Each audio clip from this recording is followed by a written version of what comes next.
ne soyez pas là pour perdre. Amen. Bénissez le Seigneur par vos acclamations.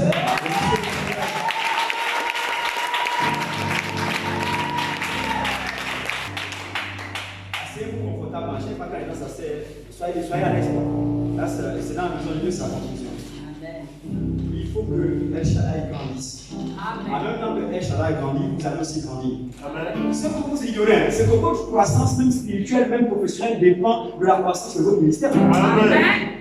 Quand votre programme pour animer le culte, pour être le modérateur, pour conduire les cultes, etc., est-ce que vous savez que l'énergie que j'emmagasine quand je suis en train de prêcher là, demain quand je me présente à mon lieu de travail devant mon chef, cette énergie-là va les influencer.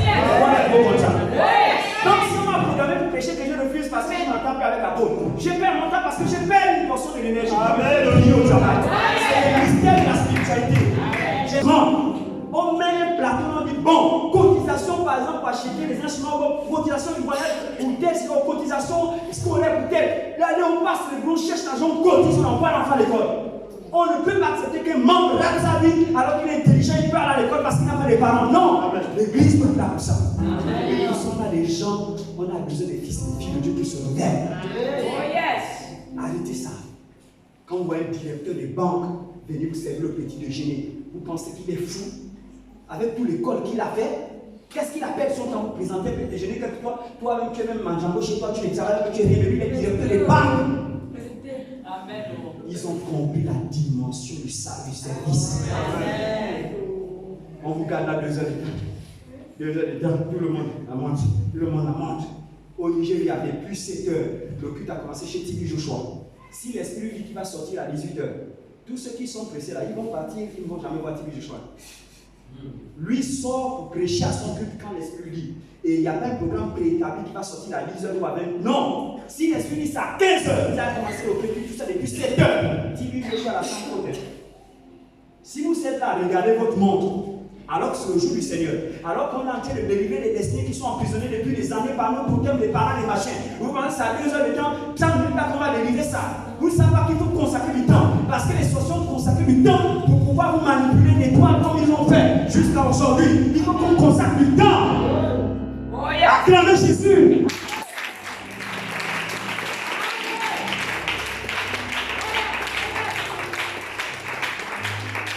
Suivez-moi. Écoutez maintenant. Si Dieu t'a choisi comme femme au foyer, pasteur, élève, étudiant, je ne sais quoi, Dieu te choisit toujours seul. C'est la chose que vous allez retenir. Dieu ne vous choisit jamais avec quelqu'un d'autre. Je vous ai dit dans votre destinée, vous avez le rôle principal, vous êtes l'acteur principal. Celui qui va rentrer dans votre destinée a un rôle secondaire, donc c'est un auxiliaire. Amen. Si vous avez le rôle principal, c'est parce que Dieu vous choisit seul. Lisez non. Quand Dieu avait demandé de choisir les chefs de 100 et les chefs de 6, il a eu des critères. Mais Dieu a toujours choisi toutes les personnes qui, par exemple, doivent jouer un rôle mineur jusqu'au plus grand rôle qui a bouleversé l'humanité. Dieu a toujours pris une seule personne pour commencer les grandes, surtout les grandes choses. Amen. Dieu n'a jamais pris un goût. Je vais vous expliquer à la fin. Regardez, pour que le péché rentre dans le monde, Satan s'est manifesté au point de vue d'une seule personne. Amen. Vous êtes d'accord avec moi? Amen. Fouillez l'histoire de votre famille. Vous allez voir que dans les grands événements, de bénédictions comme des malédictions, ou même des petites choses, ou des choses qui ont influencé les gens, Dieu a toujours pris une seule personne, un seul individu. Il ne les a jamais pris en groupe. Là, vous êtes un groupe de chants. Mais il faut comprendre que là, vous chantez là, Dieu vous a appelé à chanter seul, pas avec les autres. Vous comprenez ça déjà dès la base. Si tu rentres dans un foyer, Dieu t'a appelé à être dans ce foyer-là, c'est toi seul qui l'as inspiré pour le foyer. Il ne va pas inspirer tout le monde. Si tu es professeur pour transmettre du savoir, Dieu t'appelle seul. Dieu ne prend jamais les gens en groupe. Jésus-Christ qui a sauvé l'humanité, Dieu l'a appelé seul. Amen. Dans la Bible, il y a 1494 cas de vocation spirituelle, d'appel, de mission. Dans les 1494 vocations, les gens ont été toujours appelés, ils étaient seuls. Jamais en groupe, ni avec leur père, leur mère, personne, même pas avec leur femme. Avec personne. Quand Élisée a été appelé à succéder à Élie, Élisée était seul avec Élie. Amen. Et pourtant, Élisée n'était pas le seul disciple d'Élie. Je vous l'annonce. Élisée n'était pas le seul disciple d'Élie. Quand Joseph a vu la vision qui lui permettait de devenir grand plus tard, il voit le soleil, la lune et les étoiles se prosterner devant lui et expliquer à ses frères, à son père, on lui dit que non, donc Dieu dit que nous, tes parents vont ici. Il était seul. Amen. Quand Abraham a entendu la voix, quitte la maison de ton père, quitte la nation de ton père, va à Mésopotamie, je te montrerai un pays dans lequel tu vas habiter, ta descendance aura pour héritage. Abraham était seul. Le père d'Abraham, c'était un grand prêtre de la sorcellerie. Quand il est venu dire à son père, chaque famille avait un Dieu dans sa possession. Il dit à son père que non, moi j'ai entendu la voix et Dieu m'a dit que je dois quitter ici et que je vais devenir grand, même plus grand que toi, je serai le père de la société. Ton Dieu là, il est où? Puisque les dieux de notre famille sont là, on les touche là, les statues sont là. Il a montré ça. Ton Dieu est où? Oh non, je ne le vois pas. Mais comment tu es sûr alors qu'il existe? Puisque tu ne le vois pas. Il dit non, je sens seulement qu'il est là. Il était seul. Je vous donne des versets à aller lire à la maison pour vous conforter tout ce que je dis. Lisez Genèse chapitre 2, verset 20. Moi j'aime les versets. Pour confirmer que Dieu vous prend. Quand vous devez être dans le ministère, il vous prend d'abord tout seul avant que les gens qui sont réservés, les 7000 personnes réservées pour rejoindre. Amen. Il vous prend d'abord seul. Amen. Donc vous lisez aussi Genèse 5, 24. C'est le cas d'Enoch qui a été élevé au ciel. Il a été choisi seul. Amen. Vous allez prendre Genèse 6, 1. Donc j'étais à Genèse 5, 24. Genèse 6, 1. Vous allez prendre également Genèse 12, 1. C'est le cas d'Abraham. Vous allez prendre Genèse 37, 5. Lisez ça à la maison, c'est le TD. Genèse 37, 5. J'étais à Genèse 12, 1. On a Genèse 37, 5. Vous allez prendre également Exode 3, 2. C'est le cas de Moïse. Vous prenez aussi le cas de Juge 6, 11, 12. Juge 6, 11, 12, c'est le cas de Gédéon. Il était seul. Samson, Juge 14, 6. Il était seul. Samuel, le prophète, 1 Samuel 3, 10. Dieu l'a appelé dans la nuit profonde, il était seul. Vous pouvez aussi 1 Samuel 16, 13. J'ai dit 1 Samuel 3, 10. 1 Samuel 16, 13. C'est le cas de David qui a été point. Il était tout seul. Amen. Alléluia. Amen. Alléluia. Amen. Alléluia. Amen. Ça signifie quoi? Ma soeur et mon frère, pour que El Shaddai se développe, pour que ta famille, pour que la nation gabonaise, la jeunesse qui est pervertie aujourd'hui retrouve le bon sens, Jésus a besoin de toi seul. Amen. Jésus n'a pas besoin nécessairement que tu attends tout le monde dans l'action ou dans l'organisation d'action. Il a besoin de toi seul. Oh yes. Si tu es évangéliste, pour qu'on remplisse cette salle, Jésus a besoin de toi. Amen. Il n'a pas besoin de tout le collège des évangélistes. Amen. S'il y a un conflit dans la famille et qu'il faut réconcilier les gens, il a besoin de toi seul. Amen. Il n'a pas besoin que tu ailles te concerter d'abord avec un autre membre de la famille pour faire le programme de réconciliation. Non, c'est toi seul. Oh yes. Donc il a besoin. Amen. Tu es la solution au problème de ton environnement. Amen. Si ton environnement c'est l'école, c'est toi qui es la solution de ce problème-là. Si ton environnement c'est la famille, tu es la solution au problème de ta famille. Si ton environnement immédiat dans lequel tu opères, c'est le foyer, c'est toi la solution, ce n'est pas ta femme, c'est d'abord toi. Ce n'est pas ton mari, c'est toi d'abord la dame. C'est toi l'enfant qui est la solution. Tu n'as pas besoin que tout le monde coordonne d'abord avec toi. C'est toi seul. Amen. Amen. À aucun instant dans l'humanité, Dieu n'a pris les gens ensemble. Fouillez, même dans vos familles, fouillez. Les gens qui ont bouleversé le monde ont toujours été seuls. C'est lui qui a enclenché le printemps arabe. Amen. Quand quand il a pris l'essence pour se brûler. Amen. Il est parti se concerter avec quelqu'un que je veux me brûler. Jamais. Il n'est même pas parti dire ça à sa mère. Amen. Il n'est même pas parti parler à qui que ce soit. Et il ne savait même pas que l'acte qu'il va faire va causer la chute de Barak, la chute de Ben Ali, la chute de l'ensemble de pays. Non! Il était seulement au bon endroit, au bon moment. Il a eu l'inspiration de faire ce qu'il a fait. Je ne vous ai pas dit d'aller vous immoler. Le médecin ne fait pas ça. J'essaie de vous faire comprendre que les grands événements de l'humanité ne s'opèrent pas avec tout un groupe. Amen, amen, amen. À l'origine de l'événement, Dieu prend d'abord une seule personne. Voici pourquoi j'ai dit le caractère exclusif de la vocation de la mission. Il prend d'abord une seule personne. Après, maintenant, pendant que tu travailles ta partie, quand tu es coincé, tu es fatigué, tu es limité par un ensemble de choses, tu n'as plus l'argent, tu n'as plus ceci, tu n'as plus de personnes. Bah, il fait venir maintenant les 7 autres personnes. Au départ, vous êtes seul. Si vous ne commencez pas d'abord, vous seul, à mener l'action, vous bloquez l'arrivée des 7000 autres personnes. Si toi tu es chante au programme tout seul, quand on commence le programme, si tu ne commences pas à chanter, tu vas bloquer les autres chants qui sont en retard. Elles ne vont pas venir. Amen. Il faut que tu commences à chanter pour libérer le chemin. Parce qu'ils peuvent être dans un combat spirituel qui les empêche d'arriver. Quand tu chantes, les anges descendent, saccagent le cadre et ouvrent le chemin. La dimension spirituelle. Ce n'est pas que les gens tu commences déjà avec toi, tu ne sais pas que c'est de toi que dépend l'arrivée des autres. C'est ça le mystère.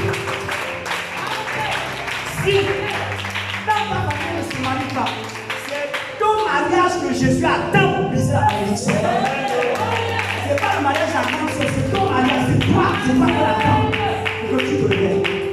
Dieu, à la base d'une action, ne choisit jamais un groupe. Il choisit d'abord un individu. Et après, à cet individu va être mêlé l'ensemble des individus. Comme on vous l'a démontré. Maintenant, je vous dis, c'est pour 3 raisons que Dieu ne prend jamais les gens en groupe. Retenez ces 3 raisons. Dans tout ce que vous allez vous engager, dans vos maisons, ailleurs, là où Christ vous amène à partir. Spécialement, on parle ici de El Shaddai. Dans ce ministère que Jésus aime tant, il y a 3 raisons. 1. Dieu ne prend pas les gens en groupe, ne prend pas les gens en ensemble, il prend les gens seuls à cause de l'effet de la masse. Quand on est en psychologie, quand on étudie le comportement des adolescents, on parle de, il y a une expression qu'on dit souvent la pression du groupe. En anglais on dit de peer pressure. C'est-à-dire quand un adolescent dans un groupe, il a tendance à se faire influencer dans ses comportements, ses choix et ses décisions par rapport à ce que les autres groupes font. Par exemple, il parle du sexe, les autres, ses copines disent, oh non, moi je connais déjà les hommes machins, tout ça, puis se vendent d'un ensemble de choses. Quand elle est encore vierge, elle se sent honteuse. Elle ne peut pas dire aux autres que non, je suis encore vierge parce que les autres vont se moquer d'elle. Donc, du coup, pour paraître aussi forte, aussi intelligente, aussi grande que les autres, elle va prétendre même qu'elle connaît déjà les hommes. Et quand elle va sentir qu'on ne couvre le poteau rose qu'elle ne connaît pas les hommes, elle va être obligée d'aller perpétuer l'action à cause du groupe pour prouver aux autres qu'elle est au même niveau que lui. Amen. Donc, si Dieu prend les gens en groupe au départ, qu'est-ce qui va se passer? Au moment où Dieu va vous donner ses instructions du ministère ou de la famille, vous aurez tendance à gérer le ministère ou la famille par rapport aux humeurs du groupe. Amen. Et donc, vous allez sortir de la vision et de la mission. Amen. Parce que le groupe, face à une difficulté, le groupe, la masse n'est pas souvent intelligente. Amen. La masse est émotive. La masse réagit selon l'émotion. La masse ne réagit pas selon l'intelligence. La masse n'analyse pas. Dès qu'il y a un événement, vous allez voir, oh non, je suis pas d'accord. Pourquoi tu as fait la bagarre? La masse, c'est comme ça. Amen. Ce n'est que quand tu es seul que facilement il y a le recul à analyser l'action qu'on va faire avant de la faire. Donc imaginez que nous sommes 5 hommes de Dieu. Dieu nous prend tous ensemble. Chacun vient avec son éducation, sa perception, sa manière de faire les choses. Dès que le ministère aura une avancée ou quoi que ce soit, vous allez voir que l'un aura tendance à mettre la pression sur tout le ministère parce qu'il était déjà à la base quand Dieu avait choisi, donc il revendique. Amen. Et celui qui a réellement l'onction, comme on les a pris tous ensemble, il aura tendance à noyer sa responsabilité dans le groupe. Amen. C'est ce que les hommes font quand ils sont en groupe. On a tendance à noyer notre responsabilité dans le choix du groupe, la volonté du groupe, la décision du groupe, sans ne plus penser aux valeurs d'origine liées à Dieu. Ce qui fait que quand vous noyez votre responsabilité, c'est une technique de protection psychologique pour l'homme. Qu'est-ce qui se passe? Pourquoi l'être humain en groupe, il a une tendance à choisir ou à faire tout ce que les autres font? C'est pour protéger sa conscience. Pour que le jour où ça échoue, il aura au moins un argument pour soulager sa conscience. Ah, ça a joué, c'est à cause de vous. Donc du coup, ça le protège, ça le détourne de la responsabilité de l'échec. C'est pour ça que les gens toujours mettent, noyer leur volonté de leur choix dans le groupe. Donc si Dieu vous prend comme ça, vous allez noyer la destinée du ministère. Tu peux être en train de dormir, il va te choisir seul, même si vous êtes 50 dans cette maison. C'est d'abord à toi qu'il a parlé. Maintenant, si tu es seul dessus, tout le monde dessus, gloire à Dieu, c'est à toi qu'il est apparu. Alléluia. Amen. La première raison, c'est le groupe. Le groupe est émotif. Le groupe n'est pas spirituel. Le groupe n'est pas rationnel. Il y a 4 jours, j'avais 3 petites filles à l'église là-bas. Que tout le monde soit avec. Amen. Amen. Regardez, si on sort là maintenant, on marche en ville, partout, n'importe où. Si on entend des coups de feu, selon vous, quelle va être la réaction de tout le monde? Tout le monde va faire ça. Va chercher à fuir. La masse n'est pas intelligente. Quand vous fuyez là, vous pouvez être en train de fuir là où la personne a le fusil. Mais qu'est-ce qui dit que quand vous fuyez, vous savez même de quoi vous fuyez. Vous connaissez qui tire. Vous connaissez dans quel angle il se trouve. Vous connaissez pourquoi il tire. Pourquoi vous fuyez? Tout le monde, sans réfléchir, aura le réflexe de fuir. C'est pour ça que Dieu ne choisit jamais les gens en groupe. Parce que le groupe annule la spiritualité. Amen. Dieu a choisi quelqu'un de seul. En réalité, quand quelqu'un est seul et qu'il a le recul, s'il entend un coup de fusil, il ne va pas courir. Il se couche. Oui. Quelqu'un qui a la raison va se coucher. Le temps qu'il se couche, c'est pour identifier où le fusil, le coup de fusil arrive. Pour réellement fuir. Parce que tu peux changer de fuir vers celui qui tire. Mais quand on sera en groupe, vous allez voir que dès que je vois celui-là courir, il part là-bas, même sans savoir pourquoi il part là-bas, je suis dans le suivre parce que j'ai confiance à lui. Nous sommes ensemble, je pars. Alors qu'il est peut-être en train de m'amener même vers celui qui tire. Peut-être que c'est même un piège qu'il a fait pour m'amener vers celui qui tire. Je ne vais plus réfléchir. Je vais suivre le lien que j'ai avec l'émotion. Vous savez ça, non? Donc à partir d'aujourd'hui, El Shaddai va grandir à partir de vous seul. Amen. Jésus va faire grandir El Shaddai à partir de toi seul. Amen. Ce n'est plus à partir de quelqu'un. Ta famille, ton frère va grandir. Le business va grandir à partir de toi seul. Pas de tout le monde. Parce que tout le monde ne va pas voir comme toi. Amen. Deuxième raison. Dieu ne s'adresse jamais à la masse à cause de la notion de l'ego. Ça, c'est ce qu'on appelle l'ego. C'est-à-dire, entre tous les êtres humains, quand vous êtes ensemble, même petit frère, même père, même mère, il y a toujours ce réflexe-là où on dit oh non, c'est à cause de moi, oh, voilà, en réalité, moi je suis l'égal de terre. Il y a tout ce petit truc que vous revendiquez, être en compétition toujours avec le même mari et femme, quelquefois. Amen. Alléluia. Amen. C'est l'ego humain. Ouais, non. L'être humain a toujours besoin que le moi se positionne par rapport au groupe. Donc, imaginez que vous avez été choisi 5 pasteurs. Dès qu'il y a une petite crise ou bien l'église a atteint une certaine gloire, l'église est tranquille, tout tranquille. Vous allez voir que quelqu'un va commencer à se lever. Bon, en réalité, en origine, si moi je n'avais pas fait telle chose, si c'est pas moi qui prêchais pour retenir les gens à l'église, vous êtes sûr que les gens seraient restés jusqu'à ce qu'on atteigne 3000 personnes. Vous voyez cet égo-là détruit la mission. C'est pour cette raison, quand Dieu vous prend pour tuer l'ego, il vous prend tout seul. Il ne vous prendra jamais. On termine avec la troisième raison. La troisième raison pour laquelle Dieu va vous prendre tout seul, je vous ai abordé ce point le vendredi, c'est à cause de la notion, n'est-ce pas, du sentiment, du côté sentimental. Pour prévenir, regardez, quand Dieu vous prend ensemble, pour prévenir la subjectivité, quand vous êtes liés aux gens, à un moment donné, vous devenez subjectif. Vous ne les traitez plus selon leur rang, selon leur connaissance, selon leur diplôme, mais vous les traitez selon l'amitié que vous avez. Amen. Or, dans l'œuvre de Dieu, c'est très dangereux de faire ça. Si vous me traitez, moi, le supérieur évangéliste, Guy-Mepsan, parce que nous sommes amis, on a un partenariat, donc vous me voyez agir mal, vous n'êtes plus capable de me dire, ah, supérieur, ce que tu nous as enseigné, c'est pas ce que tu fais là, c'est plus bon. Là, vous allez tuer le ministère. Amen. C'est pour cela que Dieu est obligé de te prendre tout seul, pour que le jour où on arrive à un temps de subjectivité, tu sois capable toi-même de te souvenir de ce que Dieu t'a dit. Tu n'as aucune dette envers personne. Tu dis non, mon frère, c'est vrai, on s'entend. Mais là, tu as dit, on ne fait pas ça. Si tu continues, on t'excommunie. Il faut qu'on arrive à ce point-là. Moi, j'ai dit là-bas, mes parents, ils sont avec mon ministère. Ma mère, quand Dieu dit, laissez l'hiver et le blé croître ensemble. Au moment où la moisson arrivera, on va enlever le blé, on va mettre le blé dans le feu.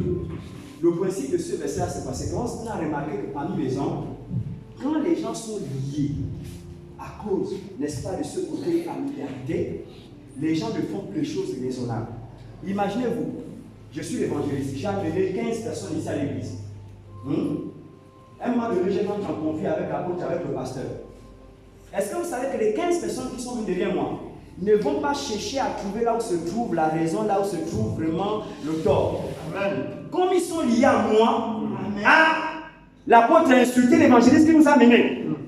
Dès que l'évangéliste dit, tout le monde parle, je ne sais pas qui a l'évangéliste. Et par le ministère, et ça, j'ai vu ça au Gabon tout le temps. Amen. Les gens suivent les individus, la cause des sentiments, vraiment comme s'ils ne réfléchissaient pas. Amen. Donc, quelquefois, il y a certaines situations, pour enlever l'ivraie, de peur qu'il n'entraîne le blé, il faut maintenant être spirituel. Parce que le blé est toujours lié à l'ivraie. Quand les herbes poussent ensemble, l'arachide est là, la mauvaise herbe ensemble, et puis ils ont les mêmes racines qui s'entremêlent. Un moment donné, vous ne savez pas où on se trouve. Donc, ce côté spirituel-là fait que les ministères prennent toujours un coup. Quand il y a un seul individu là, un jeune là qui motive un peu tous les autres jeunes là, que tous les autres jeunes voient un peu comme le modèle. Dès qu'il fait un faux pas, tous les jeunes aussi battent un faux pas avec lui. Paf, d'un côté. Dès qu'il revient le côté gauche, tout le monde, côté gauche aussi avec lui. C'est l'effet de l'hiver. Donc ça, il faut qu'on fasse très attention. Pour identifier ça et enlever ça pour que ça ne détruise pas le ministère. Si tu commences à travailler toi seul sur ta propre personne, c'est évident qu'on n'en arrive pas à l'effet de l'ivraie. Voici pourquoi je dis Dieu a besoin de chacun ici, tout seul. Il n'a pas besoin de tout le monde. Amen. Mais non, l'action qu'il faut, engageons notre foi, mes frères et sœurs en Jésus-Christ. Le thème demande à ce qu'on se réveille. Pour se réveiller, c'est une prise de conscience mêlée à des actions. Amen. Même si c'est moi qui t'ai amené, tu te rends compte que moi je quitte ici parce que je n'ai pas envie de respecter les lois divines. Et toi, tu ne vas pas quitter le ministère parce que moi je t'ai amené. Tu dois pouvoir avoir ta foi doit être saine et attachée à Christ. Amen. Tu dois faire la différence entre l'évangéliste et Jésus. Amen. Alors, si l'évangéliste s'est trompé, je ne vais pas suivre l'évangéliste. Amen. L'évangéliste peut aller, il ouvre son ministère, on laisse toujours les amis, bonjour, bonjour. Moi, je reste à la source où Dieu m'a amené pour m'abreuver, parce que c'est là que je fais grandir le ministère, là. Amen.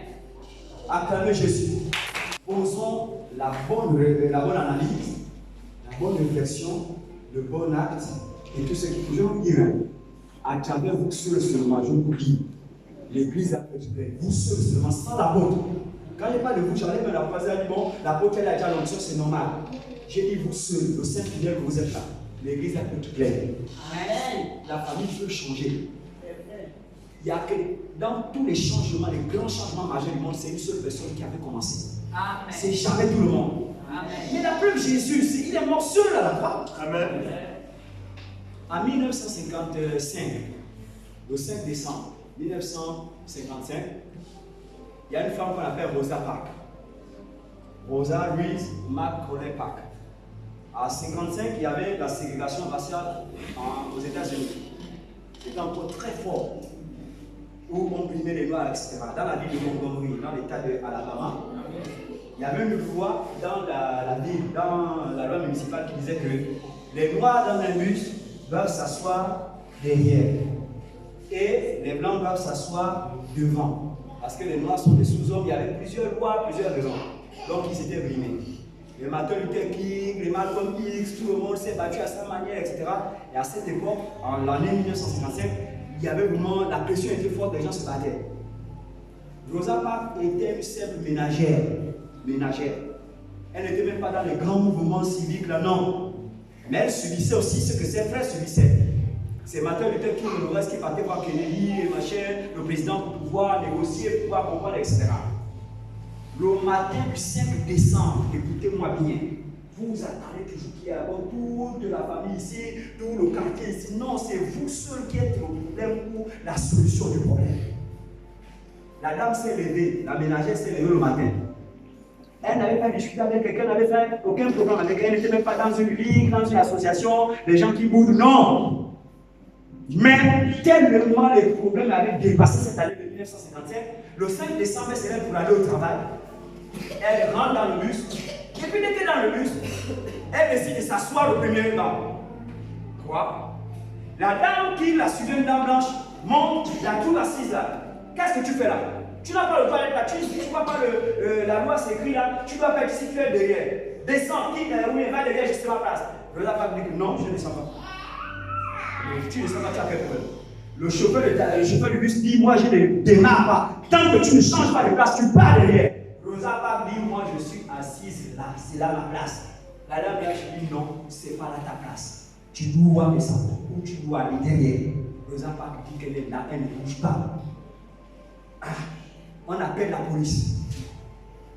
Vous voyez comment Dieu utilise une seule personne. Vous pensez que vous faites descendre l'onction et si on a besoin d'être 50 chants. Si tu te sanctifies avant de venir chanter, toi seul tu vas faire venir l'onction qui va venir. On n'a pas besoin de 50 chants. Non, si le Père n'a pas besoin de chanter. Même la pauvreté de la famille, là, toi seul tu peux sortir la famille de la pauvreté. Toi seul. On appelle la police arrive, brutalise Rosa Parks. Rosa Parks dit que moi, je ne descends pas, sauf si vous m'amenez de force, et je ne pars pas derrière, parce que ma place c'est là. Tu as enfreint la loi. On la met en prison. Martin Luther King, tout le monde a l'aidé. Tous les États-Unis sont debout. Pression, le président de la République, le gouvernement, tout le monde. Le 5 décembre 1955. Et tous les groupes de pression décident dans la ville de Montgomery de ne pas prendre le bus, les lignes de bus.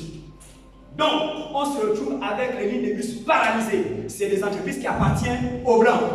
Donc, du coup, ils ont maintenant un manque à gagner.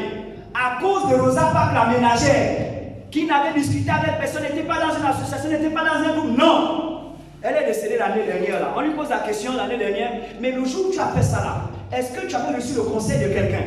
Est-ce que quelqu'un t'avait donné des stratégies pour dire que bon, pour combattre la ségrégation raciale, quand tu montes dans le bus, tu fais comme ça, après on viendra te soutenir? Non, j'ai été en contact de personne. Mais elle me demande, qu'est-ce qui t'a poussé à le faire? Non, le jour où je suis rentré là, ce 5 décembre, j'ai senti que c'est ce jour-là qu'il fallait se comporter comme ça pour changer les choses. C'est tout ce qu'elle a ressenti. Amen. Elle était toute seule à le ressentir, personne avec elle. Amen. Dès que Martin Luther King, tout le monde a pris le problème, on a envoyé le problème à la Cour suprême des États-Unis. Donc du 5 décembre 1955 jusqu'au 21 décembre 1956, toute la ville de Montgomery était paralysée. Les lignes de bus ne marchaient plus, personne ne venait plus le bus. Il y avait un manque à gagner total. Le jour du 21 décembre 1956, la Cour suprême des États-Unis a déclaré cette loi-là nulle et non avenue. On a libéré Rosa Parks. C'est pour ça que les États-Unis ont pris le rapport.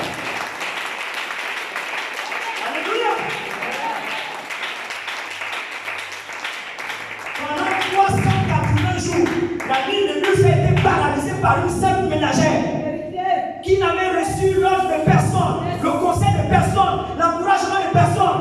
Quand vous ici, on va vous appeler, est-ce que tu vas venir chanter? Il faut venir chanter. La vie, c'est il faut venir vous encourager pour venir chanter. Qu'est-ce qui ne va pas sur vous? Voici une simple ménagère qui a changé les choses aux États-Unis. Vous ne changez pas. C'est quoi le problème? C'est quoi le problème? Personne ne la connaissait jusqu'à ce jour du 5 décembre. Martin Luther King ne la connaissait pas. L'homme populaire, c'était même Martin Luther King, le Malcolm X, les Cassius Clay, tout ce monde. Mais elle, personne ne la connaissait. Et voici une simple ménagère qui est rentrée dans l'histoire. À jamais. À jamais son nom est écrit là-bas dans les annales de l'histoire des États-Unis. Les gens, jusqu'à ce qu'elle meure là, l'année dernière, les gens sont partis prendre des conseils, des avis, des orientations chez elle, la simple ménagère, qui n'avait pas d'éducation, qui n'avait pas fait d'école, mais qui s'est révélée être la servante de Dieu pour briser nos lois injustes. Ma soeur, mon frère, je t'invite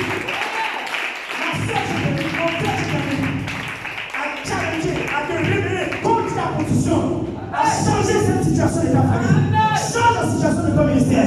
Change la situation de ton foyer. Change la situation de tes études. Refuse d'être la même personne. Au nom puissant de Jésus. Qu'est-ce qui vous arrive? Pourquoi votre foyer est toujours sous pression?